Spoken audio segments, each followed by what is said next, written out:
Can you hear me? I can hear you. Wow, all the way from wherever you are across the pond. That's good. Wherever I am across the pond is saying hello to wherever you are across the Yeah, pond. that's pretty good. That's pretty good. I might be a little easier to find than you are, but we have good protections in Texas, I know and I you can do. handle. That's one That's of the right. reasons why I love your state. It's one of the reasons why you have a Second Amendment for a particular reason. I wish we had that over here. But even for me to say that would be controversial over here, Oh, my dear brother. oh, oh! Right now, if I say that it's controversial over here and it's our stuff, so Mm. yeah, I get that, man. It's terrible. Yeah, It's terrible. Mm, yeah, it mm-mm. is. I'm So I'll have to reveal a T-shirt one day that I have where it says, if you don't if you don't have an AR-15, Jesus said, go out and buy one. And I've forgotten the particular verse, yeah, but I have that T-shirt, he says, which doesn't exactly go sell your down too coat and well go buy one.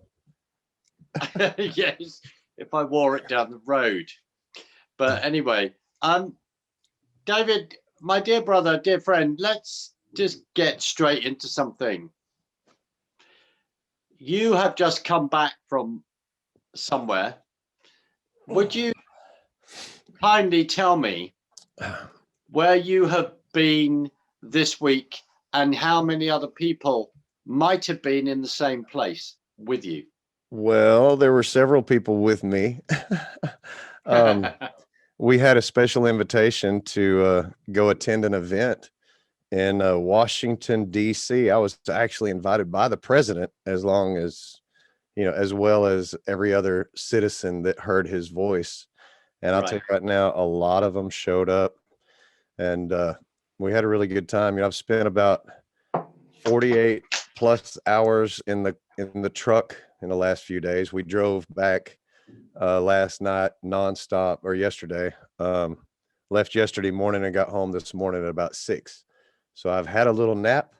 I'm ready to go again, and that's that. But no, we did go to Washington D.C. We had a really good time. The optics are not what we would like to have out of the event, out of what happened. There's a lot of controversy about what actually happened, and I've seen people that say that they saw what happened, but they weren't there, so they couldn't have seen what happened. It's an So, eyewitness situation. right. Thank you. Mhm. Um, One of the privileges that I have is knowing you. One of the privileges that I have is that there isn't a day go by that I don't talk to you, and that we have physically met twice. I just Yes. want to say that and Hmm. put that on the table. Hmm. Um, so, one of the privileges I have is then asking someone who was on the ground what their view was of what happened. Like, I know of other people that are other friends of mine that were on the ground as well. I haven't had those conversations yet. Hmm. So, what did you observe? What did you see? What then occurred? I was probably at the gate of the Capitol before almost anyone. I think there were 12 or 15 people there when we walked up. We had left during Trump's speech because we couldn't really hear it live, so everyone was listening on their phones. And we made the decision, look, toward the end of his speech, let's go ahead and make our way down so we get a better spot, and get kind of up front. And literally, Mark, we could not have been more up front. There were, like I said, 12 or 15 people there when we got there. And it was a complete setup. You could see it walking down the street. It was a complete setup. And I Right. don't So, know. just to clarify this, you're talking about the Capitol building. And when you were walking down the street saying it was a complete setup, could you explain to me what the setup was? So, have you ever seen rallies on TV where they have fences to keep people from crossing into an area? And you always see the police behind that fence with riot gear and batons and helmets and shields, and they're ready to hold that line, right? That fence Yes. is the red line, right? Yeah. We're walking toward the Capitol, and there's this little 3-foot barrier, one of those little gates that you put the legs in, the next one and the next one. There's no locks I've on got them. you. I've got you. Yeah. So they've got this little 3-foot fence across the front of the gate, Right. and about 50 yards up the sidewalk toward the Capitol are 4 or 5 policemen. One is a lady. They are in regular police uniforms, no shields, no helmets, no sticks, no weaponry. Yeah. And they're standing there like they're on a coffee break. I mean, literally. And across the yard on the left, there were 4 or 5. And across the yard on the right, there were 4 or 5. I guess in case somebody wanted to play Red Rover, they thought they would stop them like a baseball game, you know, when the naked guy runs across the field. But that's not what happened. And, you know, it was an invitation to say, let's take this gate down and let's go inside. It was an invitation. The police were not going to stop. There was not enough of them. There's millions of people. Literally, I mean, I've seen reports that there were 45,000 people at the event. Oh my gosh, man. There were 45,000 people in this little part and this little Yes. part. And that I can Yeah. show you, we were there. I have video firsthand. There were hundreds of thousands of people, hundreds of thousands. It was amazing. People really showed up for this, for a peaceful event. Right. So you were the first of 12 there, and behind you then were thousands of people. Bearing down on us quite rapidly. Right. Bearing down on you quite rapidly. Yeah. Am I correct in saying that there is video footage out there? Because I have seen it. It'd be interesting to see what you think, where it seems as though that an American policeman there opened a barrier out and was waving people through. Yeah, it happened. It happened. Listen, man, I've got stories. We've got people, you know, we had 2 different teams there for Stop Hate, and we were the peacekeepers. We were there to make sure that, you know, if things did get out of hand, that we didn't do anything bad. We were listen, man, the whole interior breach was nobody's idea. Nobody wanted that. We wanted to be in the yard. We wanted to have our voices heard. Nobody said, let's go in the Capitol. Let's go break the door down. Nobody did that. We weren't going to drag anybody out. That was stupid. There's no point in that. We want to be heard. We're frustrated and we want to protest. You know, I think last in 2017, when the Democrats rushed the Senate for the Kavanaugh hearings, no one said anything. No one did anything. They weren't terrorists. Is that right? So hold on a minute. Let's just clarify something here. You make an excellent point. You use the word terrorist. Why did you just use the word terrorist then? Could you please explain that to me, David? Because that's what every single person that showed up in DC has been labeled. Right. So every single person that has been labeled, every single person that turned up at DC has been labeled a terrorist. Haven't you missed one word out before terrorist? Domestic. Right. A domestic terrorist. Now, how long has it taken for that definition to be written? -5 seconds. I think they wrote it that morning before we showed up. Right.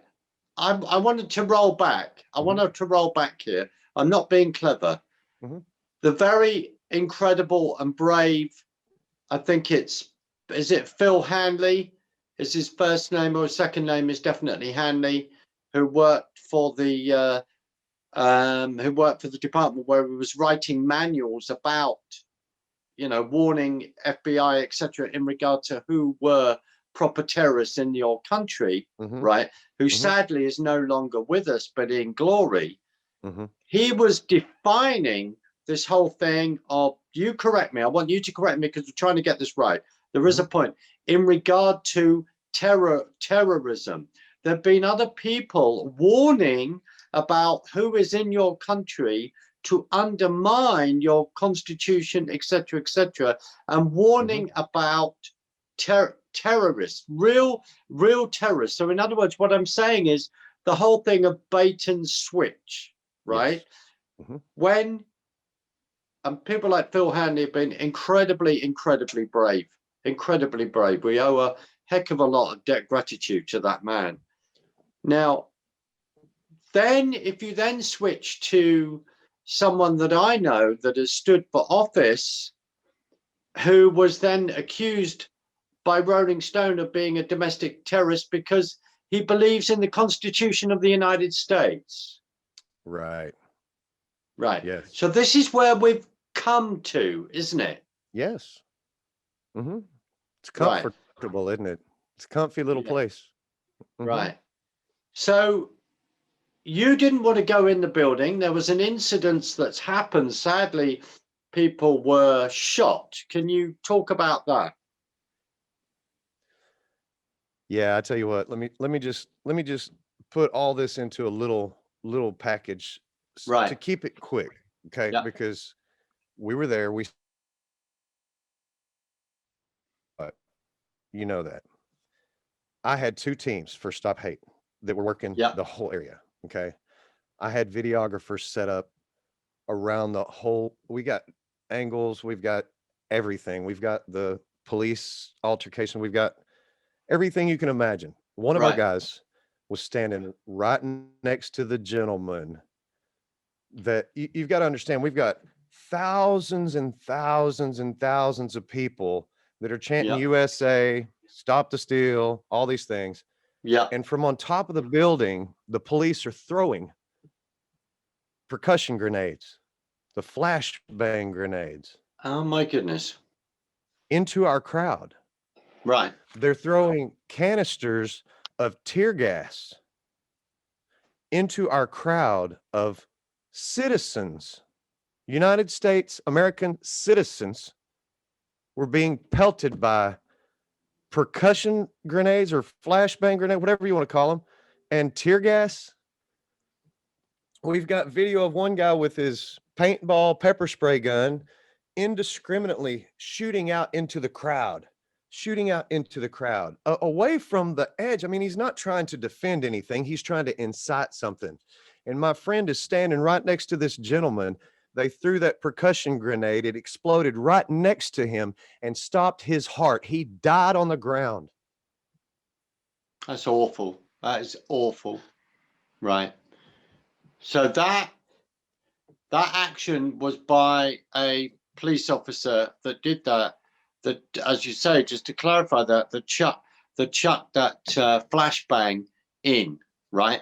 Because citizens were wanting to make their point. That we, the people, were going to the people's house Yes. to make their point.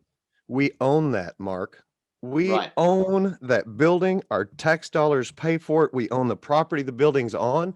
That is the people's. Yeah. The people that work inside work for us, and they need to listen to us, and they don't. And they set this up completely for their optics, but they don't know me very well. I like that because that's the only way to expose the truth. If you don't take the bait, then they're never going to know. Nobody will ever know what was done. We had to expose this, Mark. It had to happen. Right. Right. Could I just want to take it in a slightly different angle because it's really important that you, I think, join these two up. There's another friend of yours today or in the last 48 hours or maybe 24 hours, sorry, that has personally confronted Lindsey Graham at an airport lounge. Could you talk about that? Yeah. Well, I just heard about it a little while ago as well. One of the people on our team, actually, the gentleman that did that is on our team. He's part of the Stop Hate group, which we're, anyway, they saw Lindsey Graham at the airport and chased him out, I guess. I guess that's, a lot of patriotic people are really upset. And, it's really sad that I guess we're doing some of the same stuff that the left did to some of our people. We're really upset. We're really not going to take it anymore. And it's hard, man, to stay peaceful when they're throwing this stuff at you. Is Lindsey Graham someone that President Trump had actually supported to help him get elected and all this kind of thing? Is that a fair point? Of course. That's a fair point. Yes, absolutely. Right.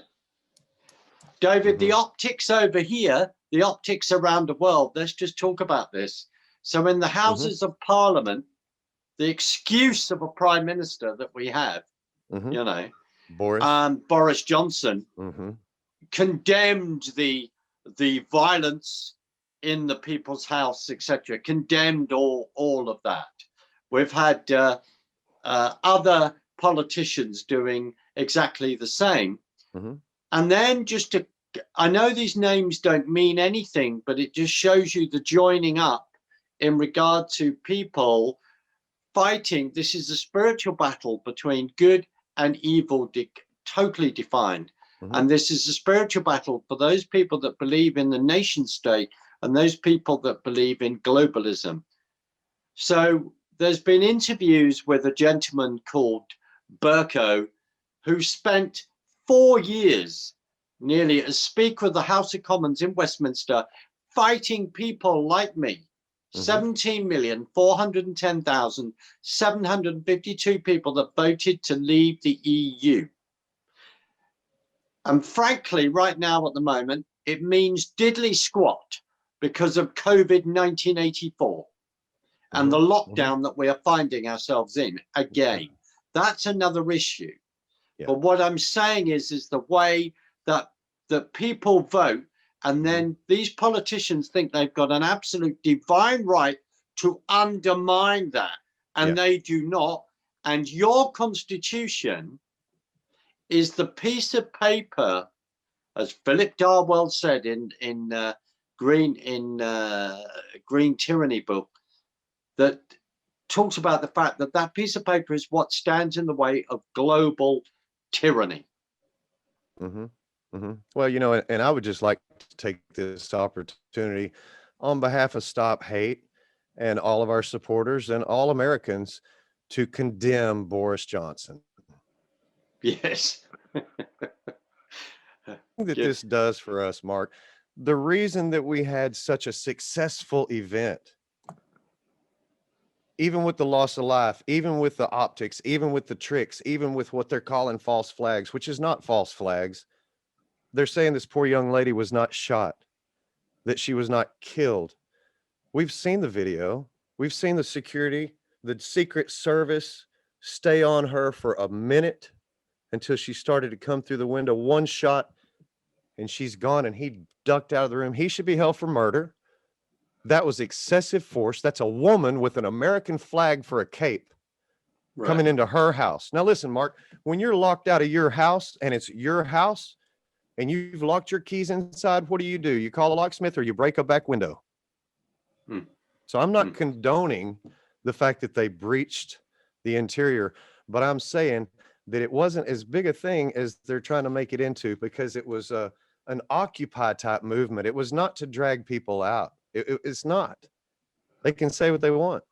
We were there.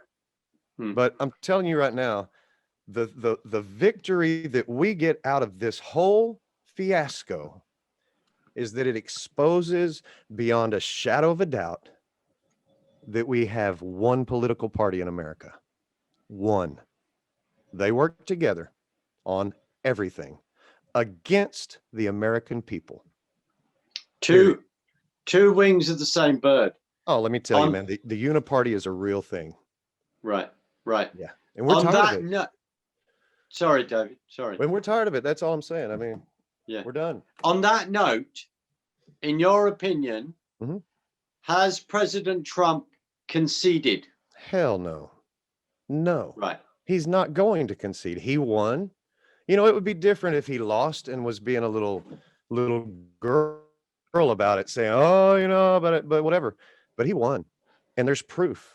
I mean, didn't Italy just say, "Okay, we participated in voter fraud"? Now there is a solid court case, isn't there? So absolutely. Why do they want to carry on with certifying this vote? Why do they want to go ahead and do this with the Electoral College when they know that it's wrong? They know. Absolutely. So with the whole discussion of Renzi and Obama having a discussion to collude on this has just come out. Some of the players in this, there's an affidavit that was filed on January the 6th in regard to this. So which means my own understanding of this, my own limited understanding of this, and I'm fully aware of inauguration that is booked by the Biden, Kamala Harris, and the rest of the cabal on the 20th of January. Right. But this affidavit means that that cannot take place, and that this has to go on for weeks to sort this out. The fraud is not in question. David, isn't it fascinating? Isn't it fascinating that they went Russia, Russia, Russia, foreign interference, and when it doesn't suit them, genuine foreign interference, they do not want to know. What are your thoughts on that? I think both parties work together to the same ends. I think Right. that if it, I mean, come on. And, who do they work for? Who do they represent? Because the people that were at the rally or at the protest, they don't agree with their politicians. So the politicians are supposed to represent the people. And when the politicians don't represent the people are going to stand up and show their voice. That's what happened. And it was beautiful. Isn't that how the founding fathers wrote your constitution? Isn't that the vision that they had, that at the end of the day, the people are to hold your government to account? And look at what happened. We go back to that. Look at what happened in that airport lounge with Lindsey Graham. On that video, he's laughing, he's sniggering. Maybe that's embarrassment because someone's put a camera in his face saying, you are not representing us.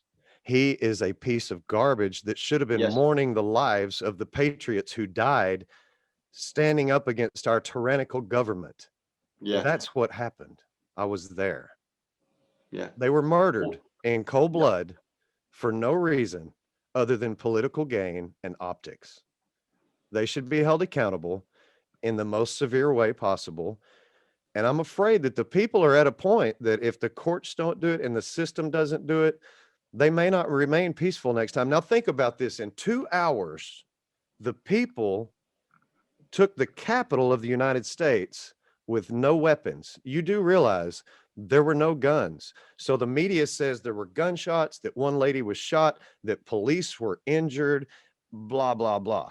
They don't say that the only guns were shot by the police and the Secret Service. That was the only guns. The police were hurt by their own pepper spray for the most part. That happened. They were spraying guys indiscriminately, and the guys took it away from them and turned it on them and say, here, you take that. We're not here for that. So, if we can do that in 2 hours with no weapons, I really don't think they want to piss us off, Mark. No. But it seems like they want to. And here's the end game for that. They want us to kill each other. Right. They want us to fight the other side. And I would love to see both sides come together and fight them, because that's what needs to happen. We need to take our world back, our country back, our government back from these tyrants. They treat us like sheep. They don't listen to us. They don't represent us. They play their games. They make their money. They kill us. And then they go to the airport and laugh. He should have been mourning about that. He should not be in a good mood. He should not be giggly and giddy. And I think he should be held accountable for that. And I'm glad there were patriots there that aren't going to put up with that crap anymore. And this is from the Stop Hate guy, dude. This is from the Stop Hate guy. Come on. Yeah. Enough's enough. But they are hate, and we will stop them. That's what's happening now. Isn't there's a quote which I can't think of, but it was by JFK, where he was talking about the fact that it isn't about, we should not stop having it between Democrat and Republic. It's looking at what's best for the country and people coming together to work out what's best for the country. What is fascinating within history, we haven't necessarily got time, but I want to throw this out, is that you can argue that actually then Nixon actually won the election and then conceded. What's fascinating is what JFK then went on to then unravel and make that famous speech of, we are not a country of secret societies. And then, of course, Eisenhower warning about the military industrial complex. In other words, what I'm saying is that there has been precedent in regard to this. And just to throw out here, the whole discussion of where Lynn Woods threw this out, and I think others, Justice Roberts, inverted commas, saying this isn't Gore v. Bush. I am not going to be held responsible for causing riots in America and all this kind of thing, or that man will not be president again. So the abuse of power, the abuse of your legal system, right? I come back to this, that this is a fight between good and evil. Yes. And for those people that really care about their individual rights, their alienable rights that are given by God, this is the whole point. And I will just say this: unless you go to your country, you understand the history, you understand the founding of it. Yeah. You do not, outside, you have no understanding of it whatsoever. And there has been a warning and a warning, a warning. People like E.G. Griffin for years and years, and John Birch Society, etc., whatever people, the accusations are made about them, no. The fact is that people saying that it was from the inside.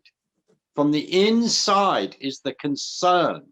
So suddenly we're now finding out that Graham, Feinstein, Biden, etc., they're bought by China, who happen to be a communist country. Yes, they are. That means we have communists in our government, does it not? Precisely. So can the citizenry not remove them? Yeah. So there comes a point to where the people are going to take the power. And I'll tell you what, we're working very diligently at this moment to form a new political party for America, because Americans are tired of only having one, the uniparty. It doesn't matter. People that said your vote doesn't matter, they've been right, because both parties do what they want. They spit in each other's face in Senate and laugh about it at dinner on our dime, or at their children's graduation, or at Christmas parties. Now listen, Mark, we're at an interesting time in our country, and I believe that we need to start treating people the way they deserve to be treated. And here's what I mean by that. It's one thing to love everybody. It really is. And you can love your enemies. Am I right? Yeah. So take this in mind. If someone declares themselves my enemy, they will be treated as such. They're not going to be nice. I'm not going to be friendly to you. I'm not going to want to go have a cup of coffee and talk about it. You're my enemy because you have told me this. You have said you are my enemy. You will be treated as such. Now, I will love you to death, but you are my enemy. You have made this declaration. I will treat you this way. Our entire government has declared us the enemy. And I'm afraid it's not going to end well for them. There are way too many of us. And we're at that point, our backs against the wall, and you don't want to corner a wild animal. And that's the frustration that you saw on January 6th of people wanting to be heard. They're going ahead to certify the vote when there's millions of people that believe that there's fraud without a shadow of a doubt. We have evidence. We have proof. The courts don't want it. No, but this whole thing is so rigged, and the people aren't going to put up with it anymore. No. And the evidence is there of that. There is no doubt. Yeah. Even though the media across the world is denying that evidence exists, because they are all in collusion in regard to wanting to bring in a new world order, a one world government, and a great reset. And I am not a conspiracy theorist. No. We are looking at it, and so many people are asleep in regard to this. And I just want to say this to you. I need to say this because we can be accused of so many things right now. As Bible-believing, committed Christians, it means that we are already at odds with the world, because the world system wants to reject Christ big time. Our priority is to get people into the kingdom of Yes. God. That is Number our one. priority. Number one. That is our priority. That's right. But if you think on this side of the pond, because I have many friends on your side of the pond, I'm not grieving over what I see. I am. I am. Do we think that we should give up? No. But our priorities are preaching the gospel and bringing people, seeing changed lives through Christ, which enables us to bring people together. Let me say period. Let me say something here, Mark. You're on the pulse of what we need in our nation as a revival. Yeah. You know, and here's the thing. You know, when you look at the powers that be and the evil and the good, you talk about the spiritual warfare. Ephesians 6:12. That's it. I mean, it's a spiritual war, and we are at war, but it's the corruption that, you know, it's bringing it to the light, and the kingdom work is so important. That's the lack of kingdom work is what put us in this situation. That's why we're here, Mark. Because listen, I can tell you without a shadow of a doubt, without any question in my mind, if we worked as hard for Jesus as we have for Trump, if we worked as hard for Jesus as we have for the GOP or the RNC, if we had worked as hard for Jesus when we go to vote, we could have created whatever we wanted with our vote. We could have had the closest thing to heaven right here on earth, but we were tolerant and ignorant to the mechanism that they put in place to control us, to enslave us. And we have not been evangelizing, and we've let them take God out of everything. This is the benefit of that. This is the reward that we get. This is the pot of gold at the end of that rainbow. This is now we have to suffer for it. Now we have to pay for basically our sins, Mark, because we have not been the good stewards that we're supposed to be. And listen, Noah was saved from an awful time where God had to search for one good man, right? That's left on the, and listen, I know we have more than one good man left, but I would venture to say that the world is as much or more evil now than it was then even. So imagine what God's thinking right now. I mean, what is going to happen? I mean, we've kicked around all kinds of different ideas of how to fix it and how to get, but it gets back to the basics of we've let this happen as a church. I've said this to everybody, man, it's my fault. I'm the church, but it is the church's fault. We haven't taken responsibility. Look, the church can sit by and watch all this abuse in the foster system and let the state run it. Why does the church not take that back? If you're going to build a jail, you go to the foster care records and see how big it is to see how many kids are in the foster care, to see how big to make your jail. If we can't see that disconnect and see the problem solution, that's on us, man. That's on us. So this is a wake-up call for everybody. Get right. Get right. Get right with God. Get right with your maker. Get your priorities in it. Listen, it's all kingdom work. It says, seek ye first the kingdom. That's first.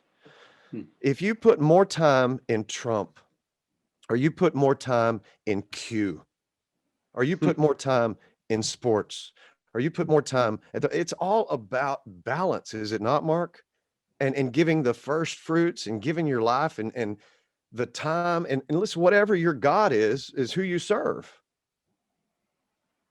I hear you, and I hear you very loudly, and I'm so thankful and proud of you for saying what you've just had, because you've eloquently said it. And our nation here within the UK, within, in the Victorian times, we took the gospel around the world, and we have fallen from that. And that's a lot of that has got to do with the fact that the judgment came on us from how we have treated Israel. And that is within scripture. You bless my people, I will bless you. You curse my people, I will curse you. Yes. That does not go down well within this country amongst so-called Christians because of replacement theology and all the rest. But you have eloquently, absolutely brilliantly said it, and and it pulls me up as well. But the criticism that you and I have when we're told, "Oh, you're just focusing on politics," no, it's the spiritual battle. This is where it is playing out, and we all woke up over the last few years to what has really been going on and who are running our countries and our Right. value systems. That's why you and I are friends, because we're joined in this fight. We see it from those particular eyes, and that's why, Yes. yes, it does grieve me. Yes. Well, and the left is trying to say that the poor lady that got shot was, a false flag. But I'm here to tell you, my dear friend Coy Griffin is on his way to California right now to meet with the family. So it's real.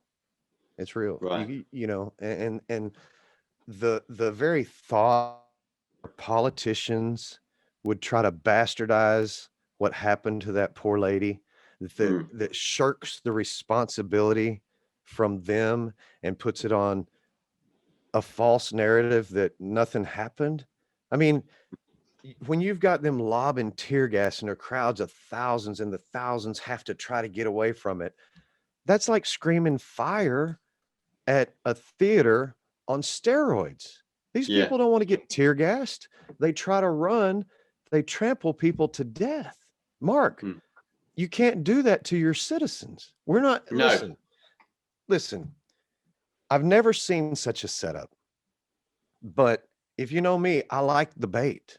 I'll take Mm. the hook out later because there has to be a way to expose the truth. And listen, I may get in big trouble later for just being there, for my little bit of involvement. Now, I did not go in to the Capitol building. I did not go on to the Capitol building, but we were very involved in every way. But I want to say that we were the peacekeepers as well as most everybody there. I would say if there was a percentage, because I was there, if there was a percentage of bad characters, bad actors, I would guarantee you is less than 1%. But when you're dealing with a professional agitator and people that do this for a living, we've studied for Mm. years these tactics, the way they work. I've done rallies all over the country. I've experienced this. I've documented this. We show how they all work together. We show how they work with the government. We show how they work with big tech and Google and everything. They're all connected and it's all evil and it's all about control and manipulation of the citizenry. That's all it is. And we've got to stop it. Mm. Mm. Mm. Mhm. No, I agree. I fully agree. David, my dear brother, it's been amazing to have this conversation, and a real privilege to have this conversation, because as I look at headlines, as I look at the headlines of like the Independent paper and its accusation against Oh, Alex Jones and all oh yeah. this, and the fact that I can then come to you and we can have these conversations, the whole of the left doing all this. Well, they didn't really say that about, Black Lives Matter, or burning down riots in America, did they? They didn't criticize that, did they? No, no, no, not at all. But the fact that the president of the United States, Donald J. Trump, lays out at in a speech the fraud that has gone on in the election of November 3rd last year, and is exposing that. They don't want to talk about that. They don't No. want to talk about that, of course, because they've been at it for so long to Yes. create this fraud. Well, and that's the thing. The fraud is there. We know it. There's no hiding it. You can go back to Andrew Meyer's book from 2000-ish. You can go to Hacked in 2006, this voter fraud. Yeah. It's documented. It's there. It's all around. I mean, and let's go back and think while we're talking about the uniparty. What did Trump say right after the Iowa caucus when he ran against Cruz? What did Trump say about Ted Cruz when he lost the Iowa caucus to Ted Cruz? What was his comment? Do you remember? I don't think I can remember, actually, David. I think it's important you do. I think it is too. I think what he said was there was voter fraud. Right. Right. Mr. Cruz, paging Mr. Cruz, we're coming for you. Get ready. Mm. We're coming for all of them, Mark. We're not playing this anymore. We're done. And listen, the true colors come out. And once they've been exposed, there's no going back in your hole. You're out there. So the roaches have been dispersed. They're scattering everywhere. And you see people dropping like flies trying to protect themselves. But Trump has not conceded. He won't concede. He won. He's going to get this. We're going to have 4 more years, and everybody else can just cry for all I care. It's just not. Someone has to address the corruption. Trump's the only person that ever has since JFK. And I don't see how the rest of the people won't wake up. But, it's that false narrative that they keep trying to paint us as all terrorists and all hateful and it just doesn't work. We go back to Jesse Smollett, I mean, that whole narrative, they ran with that all over the Covington boys, the Native American guy with the drum. I mean, they do these stupid things and think they just get away with it, but we don't forget. We don't forget Ted Cruz. We don't forget Lindsey Graham. We don't forget anything any of the left does. We remember, and we will hold them accountable one way or another. So I'm excited for Trump's second term. I think it's going to be beautiful. I may be one of the last people on the planet that believes it's still going to happen, but I have that blind faith, that crazy faith. And it's not that it's not impossible for him to lose, because sure, he could lose. And I had a guy ask me the other night, if he does lose, will you admit it? What kind of question? Of course I'm going to admit if he loses. Of course it'll be fraud, it'll be whatever if they steal the election. But he hasn't lost, my brother. He hasn't lost because he won. That's what's really interesting to me. How can you lose something that you've won? You can't. And then, as a so-called friend of mine said over here, well, if he says there's fraud, then he's got to prove it. I'm going, he has proven it. He is proving it. If you are going to listen to certain mainstream news, now let's just clarify and say this. It's about protecting the legality of and the way that the proper voting mechanisms within America without fraud, taking fraud out. If Biden had won properly, legally, then everyone would have to accept that. The problem is he didn't, and also it raises some very, very important questions in regard to voter fraud for years previously and in other countries. Absolutely. Venezuela. Yeah. So, this raises all of this. Yeah, but what's funny? There's one person that knows they didn't win, and she just renewed her seat in the Senate. Well, that's interesting. I suppose that you mean Kamala Harris, who should have resigned her seat in the Senate. that Jamaican Indian lady. Yeah. Yes, that's the one. Who did she? How did she get to the top politically? We better not say, because it's a family show. You can't say it. You'd have to ask Willie Brown. That's it. That's the man I suddenly thought. I'm not going to take a knee for anyone. She had to. She had to. We have to ask Willie Brown whether he was standing up. So anyway, we'll just say that. But I think I can say that. I'm from the outside. I'm observing what's going on. When Biden and Obama won their ticket, didn't Biden just give up his seat pretty much instantly? He didn't re-up. He must have done. He would have had to have done legally to do that. You're absolutely right. So she knows that they are not in the clear. Yeah, no, absolutely. And it's very interesting that Obama has to go to Italy to have the conversation with Renzi to make sure that Biden then actually wins. That's rather interesting, isn't it? That's kind of funny. Obama's still working, huh? 4 years. Anyway, my brother, we better end this. It's been such a privilege to have this conversation. Let me end with this, brother. I talked to hundreds of people while I was there, and the overall sentiment of the population, of the patriots that showed up at this event, was that this was the most epic, most patriotic, most proud moment of their lives and in the history of this country. And I'm sick of people saying we're going to have a revolution. And then when it gets down to the little push and shove, they say, well, hey, well, you know, we don't want to do it violently. Well, I want you to tell me, Mark, how many revolutions have you ever seen that were nonviolent?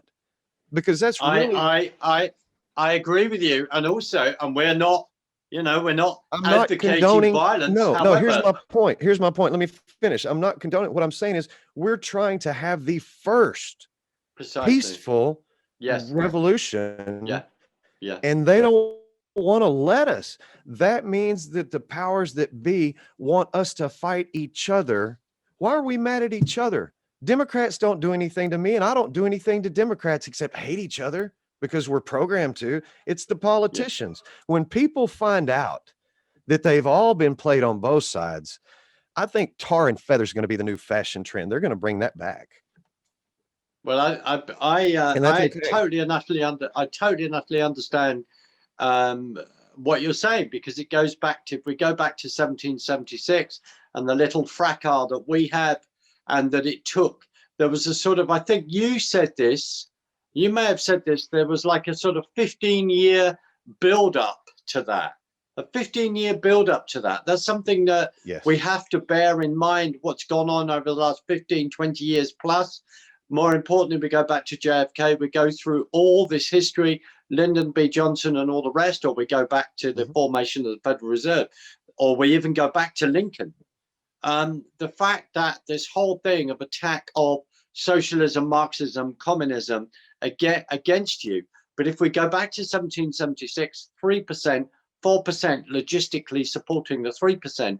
But the regiment that the British feared, as we've often said, were the black and whites, were the church ministers. And what has been so obvious to me on your side of the pond and on my side of the pond is that, and you said it earlier, is that the church most of the time has abdicated its responsibility in this situation, and is either signed up with FEMA or has signed up with the government here and going, yes, we must follow this line, blah, blah, blah, blah, and believe this. Yeah.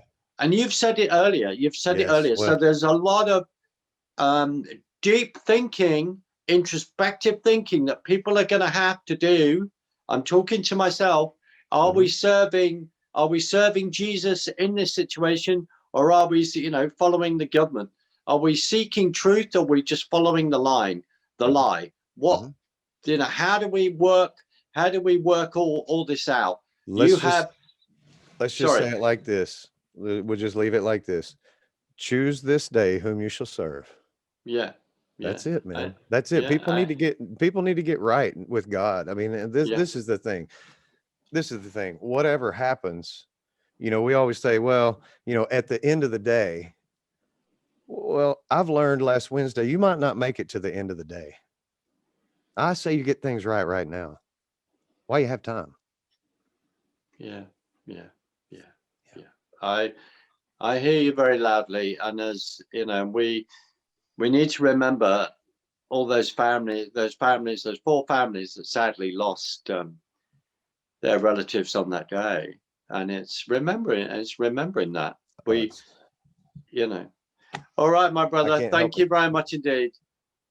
Man, I appreciate your influence on my life, Mark, and your intellect and your education about things American. I mean, I guarantee you know more about our country than a lot of our own people. And that's why I enjoy talking to you so much. Your perspective is so important because you understand that if we fall, the rest of the world falls. And that's why we can't let it happen. I mean, I know Trump is focused on America, but what he's doing will save the world. If he's successful, we have to guarantee that he is. And I'm with 75 to 100 million more patriots that's willing to stand and fight and die for it if we have to. We don't want to. We're not condoning violence. We don't want to go there, but they can make us. And my whole point is we don't need to fight each other. We need to go get them. And that was not the intention of Wednesday. We weren't trying to drag anybody out. We were trying to be heard. And now they're trying to make, so it's a real tipping point that we're at, and it could go either way.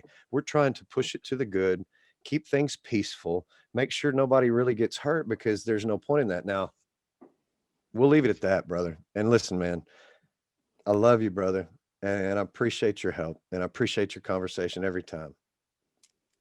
David, thank you. No, that means a lot to me, Yeah. right? And I really appreciate that very much, and it's because, well, I care. It's as simple as that. Yeah. It's and thank you. All Well, right. listen, keep us in your prayers, and we'll keep y'all in ours, my friend. Thank you. We need them, my brother. Loads Yes, of love. sir. Talk to you Yes, sir. soon. All Sounds right. great, man. Take care. Thanks, buddy. Bye.